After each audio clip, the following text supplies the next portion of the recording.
সাম্যবাদী আন্দোলনের মধ্য দিয়ে এই ক্ষমতার মসনদে বসে আছে, সেই সাম্যের হত্যাকাণ্ডের পরে তাদের মুখে কুলু পেতে আছে।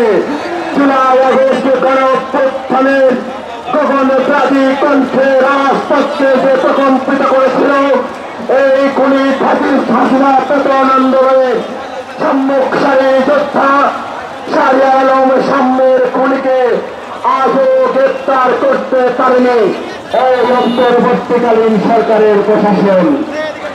উপস্থিতি, আপনাদেরকে আরেকটি বিষয় অবগত করতে চাই যে সাম্য জুলাই আগস্ট গণঅভ্যুত্থানে রাজপথের সামনের থেকে নেতৃত্ব দিয়েছিল, সেই সাম্যের হত্যাকাণ্ডের পরে যে অন্তর্বর্তীকালীন সরকার এই সাম্যবাদী আন্দোলনের মধ্য দিয়ে এই ক্ষমতার মসনদে বসে আছে, সেই সাম্যের হত্যাকাণ্ডের পরে তাদের মুখে কুলু পেতে আছে।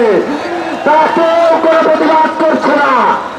আমরা দেখেছি জুলাই আগস্টে গণঅভ্যুত্থানের পরে বিভিন্ন দপ্তরে দপ্তরে ছাত্রের প্রতিনিধিরা বসে আছে, বিভিন্ন মন্ত্রণালয়ে ছাত্রের উপদেষ্টারা বসে আছে। তাদের মুখে সাম্য হত্যার প্রতিবাদে আজ পর্যন্ত কোন শব্দ আপনারা শুনেছেন? যদি না শুনে থাকেন তাহলে কি তারা এই জুলাই আগস্টের যে গণঅভ্যুত্থান, সেই গণঅভ্যুত্থানের যে চেতনা, সেই চেতনাকে তারা ধারণ করে? যদি ধারণ না করে থাকে তাদেরকে হুঁশিয়ারি করছি, এই শাহবাগ থেকে যমুনা কিন্তু খুব বেশি দূরে নয়।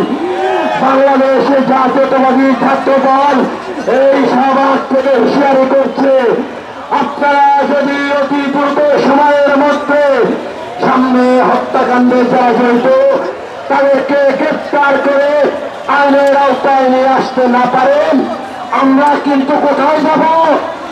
ওই যমুনা ঘেরাও করব।